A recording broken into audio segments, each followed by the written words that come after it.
Hello everyone, welcome to a YouTube channel. तो इस video के अंदर आज हम डिस्कस करेंगे एमएससी मैथमेटिक्स थर्ड सेम की जो आपके बुक है एनालिटिक नंबर थ्योरी, उसकी यूनिट 1 का पार्ट 31। और इस वीडियो में हम बेसिकली यूएन और वीएन की प्रॉपर्टीज़ का प्रूफ पढ़ने वाले हैं। तो पहले मैं बता देती हूँ यूएन और वीएन क्या है, और अगर आपने नहीं देखे तो आप प्रीवियस पार्ट 30 और पार्ट 29 ज़रूर देखे जाके, क्योंकि वहाँ पर हमने दो तरह के सीक्वेंस पढ़े। एक हमारा फिबोनाची सीक्वेंस और एक हमारा ल्यूकास सीक्वेंस। उन दोनों के सीक्वेंस की जनरल टर्म को हम यूएन और वीएन से डिनोट करते हैं। ठीक है, मैं आपको थोड़ा थोड़ा रिमाइंड करा देती हूँ। यूएन हमारा फिबोनाची सीक्वेंस था कुछ इस तरीके का, जहाँ पे 1 फिर 1 फिर 1 और 1 का सम 2, फिर 1 + 2 3, फिर 2 + 3 5। ठीक है, इस तरह से हमारे जो सीक्वेंस था उसकी टर्म्स चलती थी। Whereas if you talk about Lucas sequence तो ये हमारा ऐसा था 1 फिर 3 फिर 1 + 3 4, फिर 3 + 4 7, फिर 4 + 7 11। इस तरह से हमारा सीक्वेंस चलता था। और मैं इन दोनों की ही जनरल टर्म जो हमने डिराइव की थी अपने पार्ट 30 और पार्ट 29 में, उसको भी मैं आपको बता देती हूँ। तो यूएन की जो हमने जनरल टर्म डिराइव करी थी दैट वाज 1/√5 टाइम्स अल्फ़ा की पावर n माइनस बीटा की पावर n। ठीक है, जिसमें अल्फ़ा और बीटा जो है वो हमारे क्या हो जाते हैं, अल्फ़ा हो जाता है हमारा 1 + √5/2 और बीटा हो जाता है हमारा 1 - √5/2। वेयर एज अगर मैं ल्यूकास सीक्वेंस के जनरल टर्म की बात करूं तो वो है हमारी अल्फ़ा की पावर n प्लस बीटा की पावर n, जहाँ पे अल्फ़ा और बीटा बिल्कुल सेम है और वो हम यहाँ पर लिख भी देते हैं। अल्फ़ा हमारा है 1 + √5/2 और हम बीटा हमारा है 1 - √5/2। ठीक है, तो ये हमारी जनरल टर्म हो गई हमारी किसकी, ल्यूकास सीक्वेंस और फिबोनाची सीक्वेंस की। और इन्हीं दोनों की हम कुछ जनरल प्रॉपर्टीज़ को यहाँ पर डिस्कस करने वाले हैं। पहले एक बार हम उन प्रॉपर्टी को समझ लेते हैं, फिर हम उनकी प्रूफ पे जाएंगे। देखिए, पहली प्रॉपर्टी कहती है कि UN + 1 का जो HCF है वो 1 रहता है। मतलब जो आपका फिबोनाची सीक्वेंस है उसकी कोई भी दो कॉन्जिक्यूटिव टर्म्स को उठा लो तो उनका जो HCF है वो 1 रहेगा। मतलब उन दोनों के बीच में कोई भी कॉमन फैक्टर आपको नहीं मिलेगा अदर देन 1। सेम तरीके से ल्यूकास सीक्वेंस की भी अगर आप कोई दो कॉन्जिक्यूटिव टर्म्स उठाते हैं तो उनका HCF भी 1 होगा। तो फर्स्ट प्रूफ आपको इस बात का करना है। ठीक है, सेकेंड प्रूफ देखिए आपको क्या करना है। फर्स्ट प्रूफ हमें समझ में आ गया है, अब हम सेकेंड प्रूफ देखते हैं। हमें क्या करना है, that UN and VN are both odd और बोथ इवन। यूएन और वीएन जो होंगे जनरल टर्म में, जैसे मैंने U1 और V1 उठा लिया या U3 और V3 उठा लिया। अब यहाँ पे देख सकते हैं ये मेरा U1, ये मेरा V1, दोनों के दोनों ऑड हैं। अच्छा, U3 उठाओ, यहाँ से V3 उठाओ, दोनों के दोनों इवन हैं। तो कहता क्या है ये कि या तो UN और VN दोनों के दोनों ऑड होंगे या फिर मेरे UN और VN दोनों के दोनों इवन होंगे। इस बात का हमें प्रूफ देना है। ठीक है, सेकंड पार्ट में देन इसका मतलब अगर दोनों ऑड हुए तो दोनों का HCF हमारा 1 होगा प्रोबेबली। ये दिखाना है UN और VN का HCF या तो 1 होगा या फिर UN और VN का HCF 2 होगा। अगर दोनों इवन हुए तो 2 हो जाएगा। ठीक है, ऑड हुए तो दोनों का HCF 1 होगा। फिर हमें ये दिखाना है दैट UN जो है वो हमारा URN को डिवाइड करता है। जैसे कि मैंने U1 लिया तो U1 सबको डिवाइड करेगा, U2 को भी U3 को भी। जैसे मान लो मैंने U3 लिया तो U3 मेरा U3 के मल्टीपल्स को डिवाइड करेगा, लाइक U6 को डिवाइड करेगा, U9 को डिवाइड करेगा, इस तरीके से फॉर एवरी आर। ठीक, फिर हमें दिखाना है दैट, ये हम इंडक्शन से दिखाएंगे हमारा थर्ड वाला part. Then we have to show that अगर मेरा M और N का HCF मान लो कोई D है, ठीक है, और UM और UN मेरी दो टर्म्स है जिनका HCF UD है। ठीक है, देन इन पर्टिकुलर UM और UN मेरे कोप्राइम होंगे अगर M और N कोप्राइम हो गए। ठीक, समझो, अगर M और N का HCF और UD है और UM और UN का HCF UD है तो UM और UN के कोप्राइम होने के लिए M और N का कोप्राइम होना ज़रूरी है। ठीक है, फिर हमें ये शो करना है अपने फोर्थ पार्ट में। And in the last part we have to show कि अगर M और N का HCF 1 है तो UM × UN जो है वो UMN को डिवाइड करेगा। लाइक आपके पास U3 × U4 है तो वो U12 को डिवाइड ज़रूर करेगा। ठीक है, कब, जब M और N का HCF 1 हो। ठीक है, तो ये चीज़ें हमें प्रूव करनी है और इनका प्रूफ देख लेते हैं। शुरुआत करते हैं हमारे फर्स्ट वाले से, और फर्स्ट में हमने क्या देखना है कि कॉन्जिक्यूटिव टर्म्स का HCF 1 होता है। तो देखिए UN यानी कि जनरल टर्म हमने अभी मैंने आपको स्टार्टिंग में ही बता दी, फिबोनाची की 1/√5 इंटू अल्फ़ा की पावर n प्लस बीटा की पावर n थी, और ल्यूकास की अल्फ़ा की पावर n माइनस बीटा की पावर n। ठीक है, अब हमने इस टर्म को देख लिया है और अब हम एक वैल्यू कैलकुलेट करने जा रहे हैं विच इज़ UN का square minus UN+1 into UN-1। ठीक है, देखो आपको UN और UN+1 का HCF जो है वो 1 दिखाना है, यही करना है ना आपको। तो हमने यहाँ पे लिया है UN का स्क्वायर, ठीक, और यहाँ पे UN+1 का प्रोडक्ट लिया हमने UN-1 के साथ। ठीक है, कुछ नहीं है, रैंडम थॉट है इसको लेने का बिल्कुल। और अब आप सोचेंगे कि ये कैसे लिया, इसका रीज़न दो, इसकी एक्सप्लेनेशन दो। तो इसकी एक्सप्लेनेशन भी सिंपल सी है कि भाई इसको सॉल्व करके जो हमारे पास आता है उसकी हेल्प से हम बड़े आसानी से दिखा सकते हैं कि दोनों का HCF मेरा 1 होगा। ठीक है, तो आप इसे याद कैसे कर सकते हो, आपको UN और UN+1 का HCF निकालना है, तो आपने UN का UN स्क्वायर ले लिया, UN+1 के साथ आपने उसकी प्रीवियस टर्म को मल्टीप्लाई कर दिया। अब हम इसे कैलकुलेट कर रहे हैं। ठीक है, तो भाई UN मेरा क्या होगा, अल्फ़ा की पावर n माइनस बीटा की power n upon √5 general term वाले फॉर्मूले से। अगर मुझे UN+1 निकालना है तो बस n को n+1 से रिप्लेस करना होगा। ठीक है ना, तो ये मेरा अल्फ़ा की पावर n+1 माइनस बीटा की पावर n+1 अपॉन √5। सेम तरीके से यहाँ अल्फ़ा की पावर n-1 माइनस बीटा की पावर n-1 अपॉन √5। अब मैं देखिए यहाँ पे √5 का स्क्वायर 5 होगा, यहाँ √5 इंटू √5 5 होगा, और इस 5 को हम ला सकते हैं बाहर कॉमन। और अंदर हम क्या कर सकते हैं, इसका आप होल स्क्वायर ओपन कर सकते हो, अल्फ़ा की पावर n माइनस बीटा की पावर n का whole square which will become alpha की पावर 2n प्लस बीटा की power 2n minus twice of alpha की पावर n बीटा की पावर n। ठीक है, और यहाँ पे हम इन दोनों ब्रैकेट्स को मल्टीप्लाई कर देंगे and we'll get this term. अब यहाँ पे देखिए हमारा अल्फ़ा की पावर 2n अल्फ़ा की पावर 2n कैंसिल, बीटा की पावर 2n बीटा की पावर 2n कैंसिल आउट, बचेगा क्या, देखिए -2 अल्फ़ा की पावर n बीटा की पावर n, और आपका अल्फ़ा की पावर n+1 बीटा की पावर n-1 और अल्फ़ा की पावर n-1 बीटा की पावर n+1। तो ये हमारे पास बच गया। अब आप देखिए इस पूरे टर्म में से हम अल्फ़ा की पावर n-1 और बीटा की पावर n-1 को कॉमन ले सकते हैं, एंड अंदर हमारे पास बचेगा -2 अल्फ़ा बीटा, यहाँ पे बचेगा अल्फ़ा का स्क्वायर। ठीक है, अब देखिए यहाँ अल्फ़ा का स्क्वायर कैसे बचा, बीटा की पावर n-1 तो मेरा कॉमन ही आ चुका है, अल्फ़ा की पावर n+1 है पर यहाँ पे n-1 कॉमन लिया गया है, तो n-1 में क्या ऐड किया जाए जो n+1 बन जाए, भाई 2 ऐड ही तो करना पड़ेगा, तो इसीलिए अल्फ़ा की पावर 2 आपकी बच गई। सेम तरीके से यहाँ बीटा की पावर 2 बचेगी। और अब आप इस अंदर वाले ब्रैकेट को देखो तो alpha square plus beta square minus 2 alpha beta is the identity of alpha minus beta का होल स्क्वायर। ठीक है, बाहर हमारा यही रह गया। अब अल्फ़ा बीटा की पावर n-1 और अल्फ़ा माइनस बीटा का होल स्क्वायर बचा मेरे पास। और अगर आपको याद हो तो भाई अल्फ़ा की जो मेरे पास वैल्यू है विच इज़ 1 + √5/2 और बीटा की जो वैल्यू है 1 - √5/2, इन दोनों वैल्यूज़ की हेल्प से हम आसानी से अल्फ़ा माइनस बीटा दोनों को माइनस करके और अल्फ़ा इंटू बीटा दोनों को मल्टीप्लाई करके निकाल सकते हैं। तो दोनों को आप मल्टीप्लाई करोगे तो अल्फ़ा बीटा आपके पास -1 आ जाएगा, और अल्फ़ा माइनस बीटा यानी दोनों को माइनस करोगे तो आपके पास आंसर √5 आ जाएगा। तो ये अल्फ़ा माइनस बीटा की वैल्यू हमने √5 डाली, √5 का स्क्वायर हो गया 5 जो कि आपका इससे कैंसिल आउट हो जाएगा, और अल्फ़ा बीटा की वैल्यू हमारी -1 हम डाल देंगे। सो वी विल गेट, हमारे पास आ गया UN² plus UN+1 into UN-1 का सम इसके बराबर आ गया। आप समझिएगा, ठीक है। अगर इस पूरे का सम मेरा -1 की पावर समथिंग है विच कैन बी आइदर -1 और 1 डिपेंडिंग ऑन n इवन है या ऑड है, तो अब आप ध्यान से समझिए, हमने यहाँ पे मान लिया UN और UN+1 का HCF D है, मुझे हालांकि इसके HCF को 1 प्रूफ करना है, पर मैं 1 ना लेके कोई भी रैंडम नंबर D ले लेती हूँ उनका HCF। तो भाई D मेरा UN को भी डिवाइड करेगा और D UN + 1 को भी डिवाइड करेगा।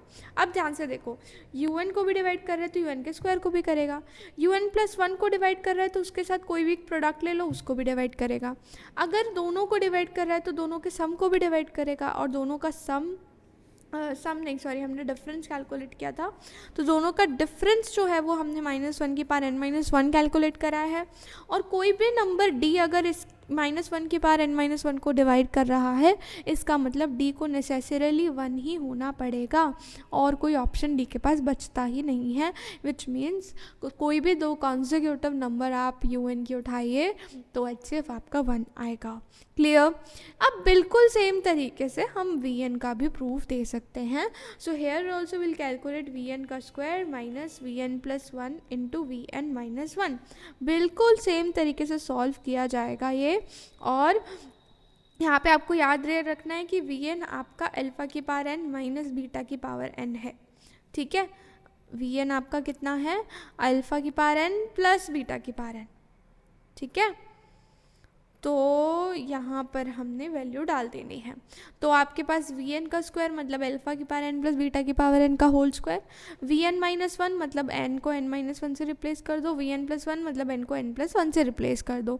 And when we will solve it, हमारे पास फिर ये अल्फ़ा माइनस बीटा बचेगा, और इसकी वैल्यू हम बहुत आसानी से सॉल्व करके अल्फ़ा और बीटा से निकाल सकते हैं।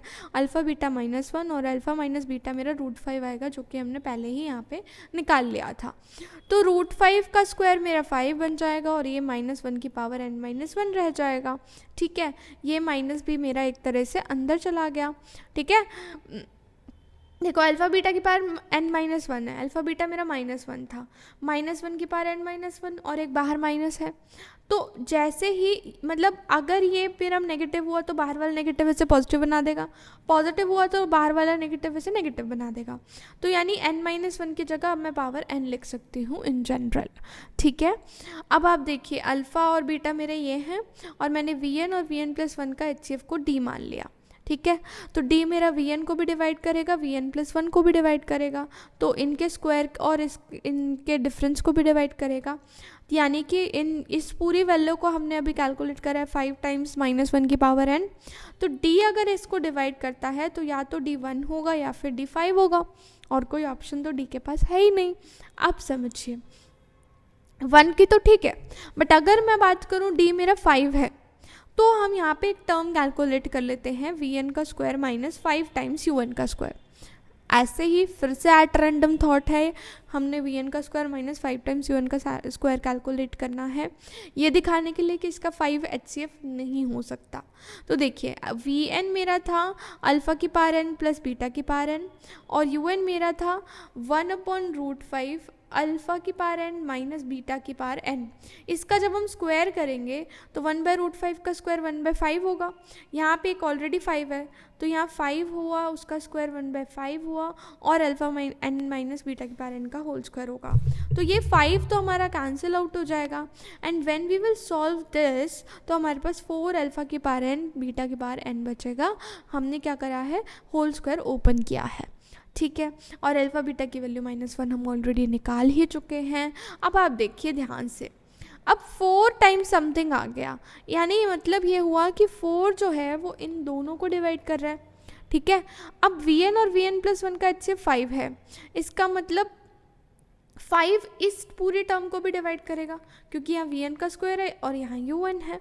ठीक है, तो दोनों को डिवाइड करेगा VN square -5 times UN square को, क्योंकि इसको इधर डिवाइड कर रहा है और यहाँ पे 5 को डिवाइड कर रहा है। तो अगर मैं इन दोनों के डिफरेंस के स्क्वायर के डिफरेंस की वैल्यू देखूँ तो वो मैंने ये निकाली है। अब 5 मेरा 4 को तो डिवाइड कर नहीं सकता है, तो पॉसिबल ही नहीं है, तो इसका मतलब D को मेरा 1 ही होना पड़ेगा, यानी VN और VN + 1 का HCF मेरा क्या हो गया, 1 हो गया। क्लियर? अब हम सेकेंड ऑप्शन देखते हैं। सेकेंड पार्ट में हमें क्या प्रूव करना है, we have to prove that either both are odd or और बोथ आर इवन, और यू एन वी एन का HCF 1 होगा या यू एन वी एन का HCF 2 होगा। तो अब इसे समझते हैं, इसको कैसे कर सकते हैं हम। यहाँ पर जो हमने अभी कैलकुलेट किया, हम वही चीज़ को यूज़ करेंगे। वी एन का स्क्वायर माइनस 5 यू एन का स्क्वायर इज इक्वल टू 10, हमने ये कैलकुलेट किया था। अब ये 4 का मल्टीपल है, तो इसका मतलब ये पूरी वैल्यू एक इवन नंबर हो गई। ठीक है, अगर ये पूरी वैल्यू मेरी एक इवन नंबर हो गई, इसका मतलब क्या है, इसको भी इवन होना पड़ेगा और इसको भी इवन होना पड़ेगा, या इसको भी ऑड होना पड़ेगा और इसको भी ऑड होना पड़ेगा। क्यों? अगर एक ऑड और एक इवन हो जाएंगे तो आपका आंसर इवन नहीं आ पाएगा। आप देखिए, एक ऑड ले लो, वी एन की जगह मान लो 1 ले लिया, है ना, और यू एन की जगह मान लो 3 ले लिया, ठीक है, और 2 ले लिया। एक ऑड एक इवन लेना था, तो देखिए 1 माइनस 2 का स्क्वायर 4, 4 5 से 20, 1 माइनस 20 आएगा माइनस 19, तो इवन तो नहीं आया। तो इवन आने के लिए या तो दोनों को ऑड होना पड़ेगा या ही दोनों को इवन होना पड़ेगा। It means u n and v n are both odd और बोथ इवन। ठीक है, अब बात आती है यू एन, ये तो हमने प्रूव कर लिया, हमें इसमें एक और चीज़ भी प्रूव करनी थी। एक और चीज़ हमारी क्या है कि यू एन और वी एन का HCF या तो 1 होगा या 2 होगा, तो मैंने यू एन और वी एन के HCF को D मान लिया है। ठीक है, क्या मान लिया है हमने, यू एन और वी एन के HCF को D मान लिया है। इसका मतलब D मेरा यू एन को भी डिवाइड करता है और D मेरा वी एन को भी डिवाइड करता है, तो वी एन और यू एन के कॉम्बिनेशन को भी डिवाइड करेगा, मतलब वी एन के स्क्वायर माइनस 5 यू एन के स्क्वायर को भी करेगा। और इसकी वैल्यू हम ऑलरेडी निकाल चुके हैं, 4 टाइम्स माइनस 1 की पावर n। ठीक है, यानी डी स्क्वायर मेरा 4 को डिवाइड कर रहा है, तो डी स्क्वायर 4 को डिवाइड कर रहा है, इसका मतलब क्या हुआ कि डी मेरा 2 को डिवाइड करना चाहिए। ठीक है, और 2 को डिवाइड करने वाले 2 ही नंबर होते हैं, इधर 1 और 2, तो हो गया प्रूफ, या तो उन दोनों का HCF 1 होगा या फिर उन दोनों का HCF 2 होगा। क्लियर। अब थर्ड पार्ट में हमने क्या करा है, रैंडम, फिर से रैंडम चल रहे हैं, you M times V N को V N times U M में ऐड करना है।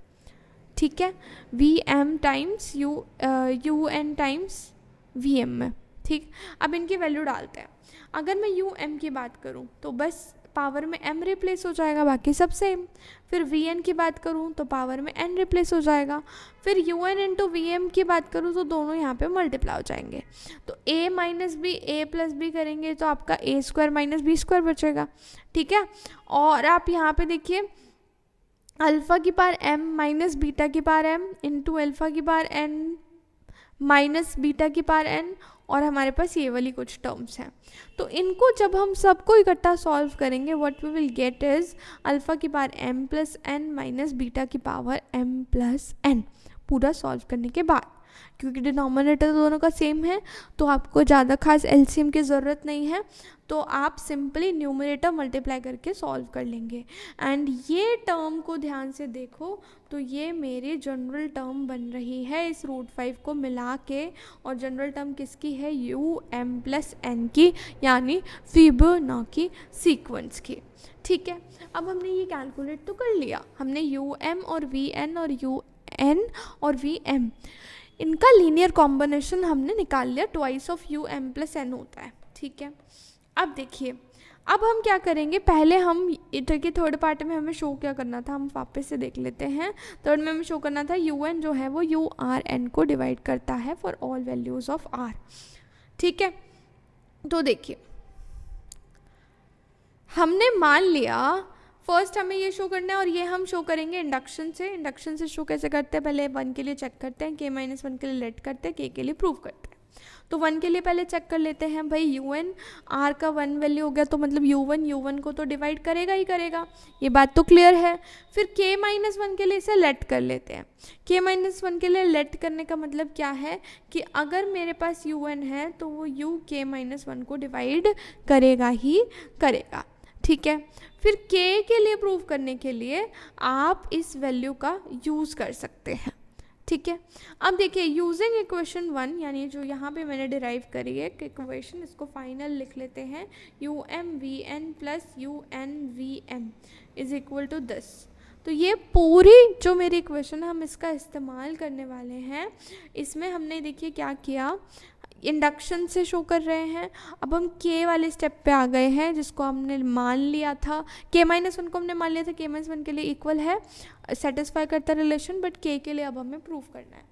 तो भाई के के लिए प्रूव करने के लिए हम k-1 वाली कंडीशन का इस्तेमाल कर सकते हैं।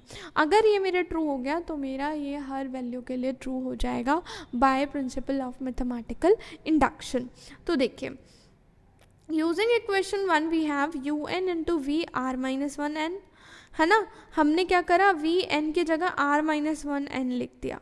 सेम तरीके से यहाँ पे ऐसे लिख दिया, और यहाँ पे 2 into u times r n, ठीक है।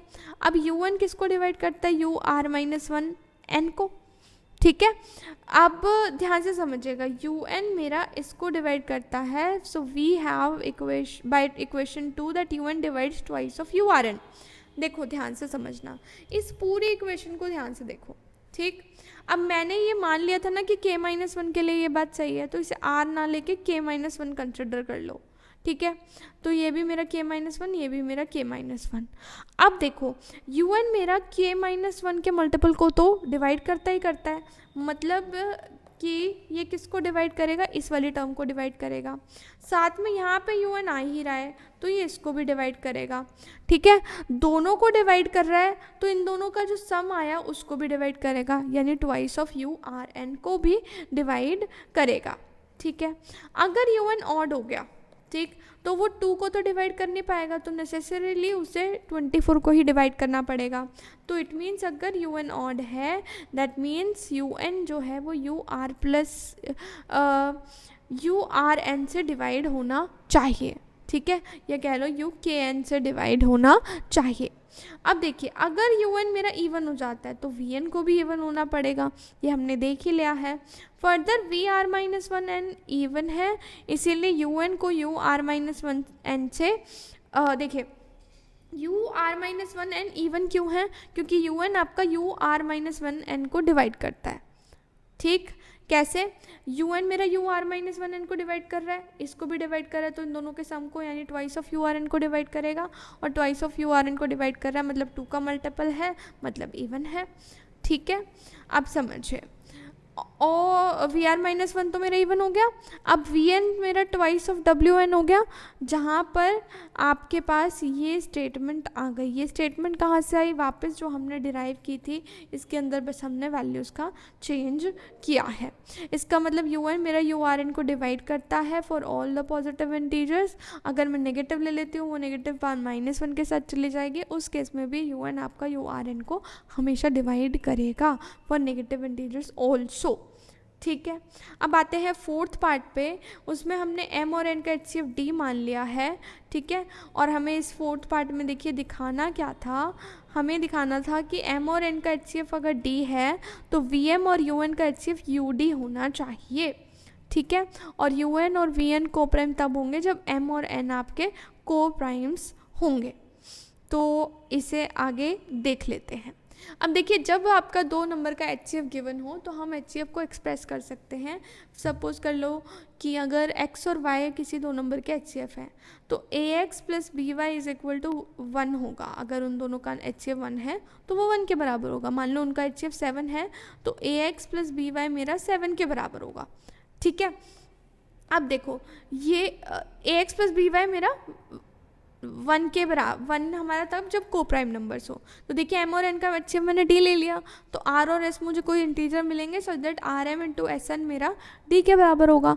अब देखिए, हम यहाँ पे क्या कर सकते हैं, हमने यहाँ पे एक रिलेशन बनाया जिसमें rm और sn को इंक्लूड किया, तो urm vsn plus usn vrm, ये मेरा ट्वाइस ऑफ ud के बराबर है, ठीक है। कहाँ से आया, तो भाई ये जो अभी हमने रिलेशन डिराइव किया था वहाँ से आया है, ठीक है। अब समझिएगा आगे, यहाँ तक चीज़ें हमें क्लियर हैं। और हमने अब um और un के HCF को h मान लिया है, ठीक है। उसके HCF को d माना था, इसके HCF को 1 माना है ना। अब देखिए, इसका मतलब h आपका um को भी डिवाइड करता है और h आपका un को भी डिवाइड करता है, जबकि um हम प्रूव कर चुके हैं urm को डिवाइड करेगा, तो un आपका sn को भी डिवाइड करेगा कि नहीं। अगर सबको ही करता है तो इन दोनों के प्रोडक्ट को भी करेगा और उनके प्रोडक्ट के सम को भी करेगा, जिसकी वैल्यू ट्वाइस ऑफ ud है, जो हम ऑलरेडी निकाल चुके थे। तो अगर मेरा H ऑड हो जाता है तो भाई H मेरा 2 को तो डिवाइड कर नहीं पाएगा, तो उसे नेसेसरीली UD को डिवाइड करना पड़ेगा। इसका मतलब H डिवाइड्स VD। और अगर मेरा H इवन है, इसका मतलब UM और UN भी हमारे इवन होंगे, और इसका ये मतलब है URM, USN, VRM, VSN सभी के सभी मेरे क्या हो गए, इवन हो गए। क्लियर। अब हम क्या कर सकते हैं, अपने UD को क्या लिख सकते हैं, वहाँ ट्वाइस ऑफ UD था तो वो 2 मैं यहाँ डिवाइड में ले गई और मेरे पास ये आ गया। इसका मतलब H मेरा UD को डिवाइड कर देगा। क्लियर। अब UD मेरा VM को भी डिवाइड करता है, UD मेरा SN को भी डिवाइड करता है, ठीक है। UD मेरा UN को भी डिवाइड करता है, क्योंकि D मेरा M को डिवाइड कर रहा है और D मेरा N को डिवाइड कर रहा है, इसी रीज़न से ये इन दोनों को भी डिवाइड करते हैं, ठीक है। तो मैं कह सकती हूँ कि D इन दोनों का HCF है। इसका मतलब UD जो है वो किसको डिवाइड करता है, H को डिवाइड करता है, क्योंकि दोनों का HCF तो हमने H लेट किया था, ठीक है। यहाँ तक कोई प्रॉब्लम नहीं। H मेरा UD है, यानी कि UM और UN का HCF UD है, ठीक। तो M और N क्या हुए, को प्राइम मान लेते हैं, M और N को प्राइम है, तो M और N का HCF 1 होगा, तो UM और UN का HCF क्या होगा, आप इसमें डाल दो वैल्यूज़। तो UD मेरा D1 है, तो UM और UN का HCF होगा U1, और U1 की वैल्यू आपकी 1 थी, हमने बिल्कुल वीडियो के स्टार्टिंग में निकाली थी। क्लियर।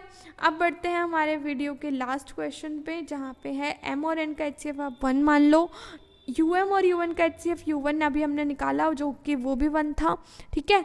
अब UM आपका UMN को डिवाइड करता है, ये हम पहले ही प्रूव कर चुके हैं थर्ड पार्ट में। UN आपका UMN को डिवाइड करता है, ये भी हम प्रूव कर चुके हैं। सिंस अब UM और VN का जो HCF है वो 1 है, ठीक है। इसका मतलब UM इंटू UN जो है वो डिवाइड कर सकती है UMN को। That's all in this theorem. तो इसमें हमने 5 प्रॉपर्टीज़ को डिस्कस करा फिबोनाची और ल्यूकास सीक्वेंस की। अगर आपको वीडियो अच्छी लगी हो, हेल्पफुल लगी हो, पसंद आई हो, then don't forget to like the video, subscribe to our channel and also press the bell icon to get instant notifications of all our videos. That's all. मिलेंगे नेक्स्ट वीडियो में, तब तक के लिए बाय बाय, टेक केयर।